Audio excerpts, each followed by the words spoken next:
It's nice to be here on a soundstage in the studio again. It's great.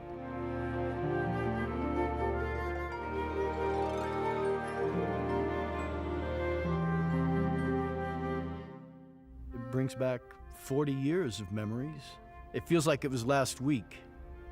There's a smell to a soundstage, kind of like a big musty closet. And as soon as I smelled it when I walked in, I said, there's no place that smells like a soundstage.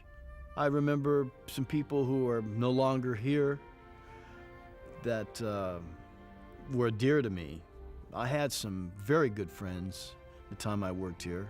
Most of them weren't actors, they were just in other arenas of the studio. But it's nice to be back. My acting career really started because of my brother. He wanted to be in show business, and when we moved to Downey, California in the early 50s, he auditioned around town for various things. He invited me to come along and attend an audition for a play at what I didn't know was the world-famous Pasadena Playhouse. And anyway, long story short, because I was the only person who showed up, I got a 2-line part in the 1954 production of Ah Wilderness. I didn't get paid for the first job. There's no pay. But I showed up. I just enjoyed it. And I had 2 lines. Gee, Ma, I love lobsters. The other one was Uncle Sid's soused again. And that's the truth. And from that play, I got an agent.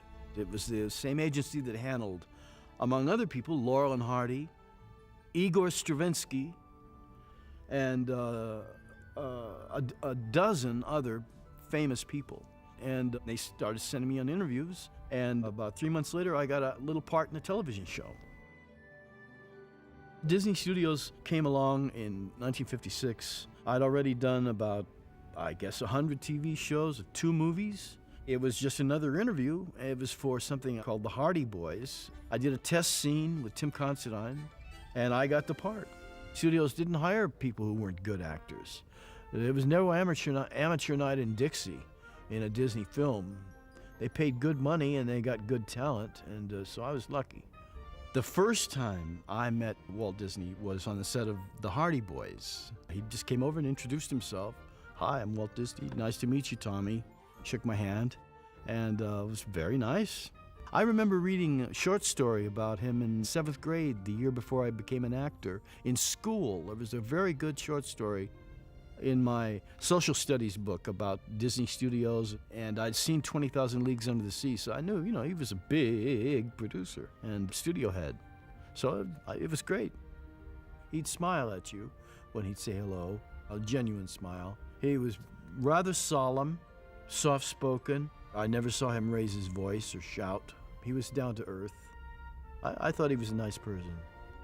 One of the last times I saw Mr. Disney, I just said, I never got a chance to say how much I loved Bambi, what a beautiful, beautiful movie that is, and how much I cherished the movie.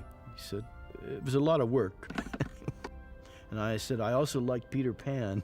And he said, well, we had some problems with that one. So I did the Mickey Mouse Club, did the Hardy Boys, and then they offered to put me on a contract. I did 12 features. The first movie was Old Yeller, then Shaggy Dog, Swiss Family Robinson, Absent-Minded Professor, The Horse Masters, Bon Voyage, Son of Flubber, Escapade in Florence, Savage Sam, Moon Pilot, and the last one was The Monkey's Uncle.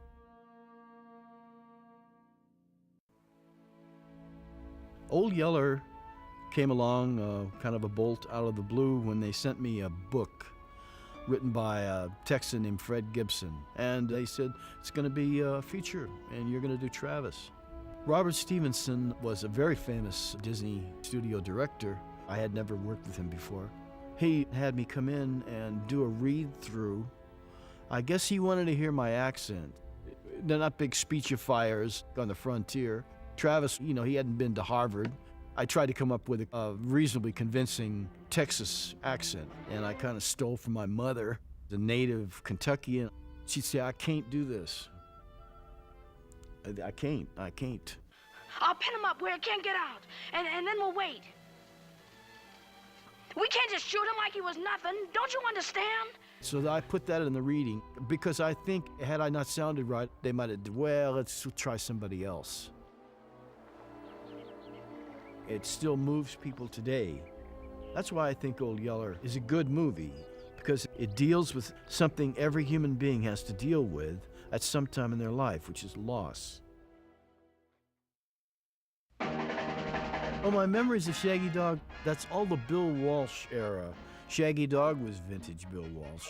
I think that was his first great foray into, I call it Frank Capra West, you know, small town, eccentric American character people. Very light touch and a lot of heart thrown in. Wilby, why don't you ask Allison to the dance? Allison? Why'd he have to take a girl? Why can't he go with me? That's a great idea, that is. Shaggy Dog was actually 2 one-hour TV shows. And then somebody got the idea, why don't we put them together and release it as a feature? Huge moneymaker, enormous moneymaker. And it was made for very little. Well, I'd have bet anything he was going to be the All-American Wallflower. There are a lot of things about your son that you don't know. One interesting aspect of Shaggy Dog was the makeup. I was Wilby Daniels, the boy who turns into the dog, and that had to be done with special effects, of course. It's kind of like Lon Chaney and the Werewolf, but it was a comic version of that. But it was hard. Get down! Now don't give me trouble, Mooch. You got trouble. Look at yourself. Oh, no, not here, not now, please. I had to sit in a makeup chair with my head in a brace while they would build up and add pieces, and then we'd go and shoot a little more. It was very laborious, and it was hard to get the spirit gum off that the hair was on, and it itched and was hot. Wilby, come on up now. It's getting late. Okay, Pop. But it was an interesting adventure.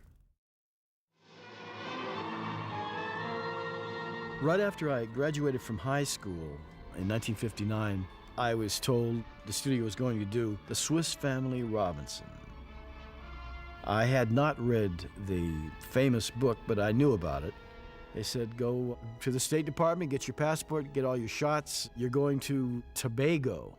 It's an island off the tip of Trinidad. And everybody said, what?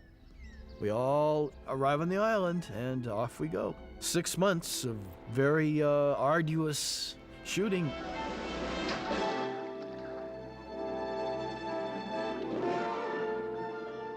I think it was like a return to Eden, what the old Greeks would call the Golden Age, before sin came into the world. The wilderness and unspoiled virtue, the dream of the vanished innocence. There was something like that in the movie, and that's part of its appeal. Go ahead, Father, you can do it. Well, of course I can. We shot not 5, but 6-day weeks, and sometimes we shot till late at night. But it was a great experience. There's a thing that Ernst does in the movie, which is, of course, Ride the Ostrich. I was very leery of that because the trainer told me, oh, it's no problem. She's a good bird. All you do is climb on her and she can carry you and everything. He said, but whatever you do, just don't stand in front of her because they will kick you if they can, and they can really hurt you. An ostrich foot is about that big and it weighs about 10 pounds. And it's clawed. It's a great big leathery thing like that. And that's how they fight. You ever seen 2 roosters in a cockfight fight? Well, ostriches sort of do the same thing. And they can disembowel you. They can take your head off your shoulders if they kick you right. He said, just don't get in front of her and you'll be all right. So I was very conscious of that. And she would turn around, you know, when I'm trying to get on her, she'd be turning around and I'd turn with her, you know, trying to stay out of the line of fire. Out of my way! It was fun. It was fun. I'm gonna ride you if it's the last thing I do. Yahoo! When I look back at The Absent-Minded Professor, I wish I could say I had a funny story, but really, that was 1961. I did 5 movies, back to back to back to back to back. Babes in Toyland, Son of Flubber, Absent-Minded Professor, Moon Pilot, and The Horse Masters, all in 1 year. It was very hard work. That's the only time I really ever got tired. But it was worth it, working with Fred McMurray. He was just a fascinating actor. You know, he was so interesting, and he had that deft comic touch. rather conservative and quiet, but he did have a temper. I remember him once refusing to do a scene. There was a line that offended him. He thought it was bad taste. Walt Disney was not there, but the director and the producer and all people around him kind of ganged up on him. I saw this with my own eyes, and he just said, "I'm not going to say it." No. And they went away. They left him alone. He didn't do it. Maybe you better switch it off, Wilby. How can I switch it off? I haven't switched it on yet. He got mad at me one day. Mad as hell. It was. We were all doing Groucho. It was stupid, but we did. He suggested he stand one way instead of another way, and I said, "Oh, so you got the close-up." Well, I guess we've officially entered the rocket age, eh, Pop? He was not amused, and I was trying to be funny. It'd be great to be up there riding it, wouldn't it, Pop? He started shaking like this, and he said, "Did you hear that? Did you hear that?" And he said, "Listen, when you've been in this business as long as I have, you know that anybody who would even think of doing anything like that is full of crap." I wish I was on it right now. Wilson? I went through the floor. I turned purple. I was embarrassed. I was humiliated. It was terrible, terrible. Boy, he just let me have it. I tried to say I was just kidding. It was just, I was just doing Groucho. I wasn't accusing you of upstaging me. Finally, I wrote him a note and said, "Mr. McMurray, I was just joking around. I didn't mean any harm." Pop sure was sore. Yeah, I know. I always seem to rub him the wrong way. I guess he sort of forgave me because we worked together later in the week, and he said good morning. And I said, "Good morning, Mr. McMurray." And never Fred, no, Mr. McMurray. And we went on and finished the picture. We made 2 more pictures together. But, I learned a lesson. Some people you can kid with, and some people you better not. I see the actor as just one more element in the film. He has a role to play, as does the makeup person, the sound engineer, the director, and he has a job to do, and that's to work with the director and his own understanding and whatever skills he can bring to the table. I never concern myself with what other people do. I can't worry whether I'm being lit right or wrong. I can't worry, is the sound man asleep at the switch? Because if I start to worry about those things, I'm not concentrating on what I'm doing. I just did my job. I came in and knew my lines and knew what the picture was about and tried to think about the emotions and be prepared to do the scene. There's an old cliche, I don't know much about art, but I know what I like. And the older I get and the longer I live, I come to think I still don't know much about art, but I know what I like. I'm 60 years old next December, and I still haven't figured out a lot of mysteries in life and art and truth. Probably never will. I know what I like in acting, and it's very evanescent. It's like trying to describe the indescribable. The great pictures have heart. The great performances have heart. Why is it a bad actor leaves an audience cold as a stone? That's a bad movie. A person can play a great tragedy and there's not a wet eye in the house. The great actor can move people, can touch people.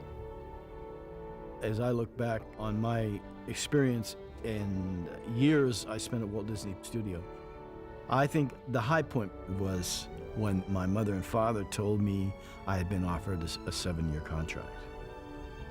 That was a thrill, a great thrill. And I stayed 8 years, so I went one better.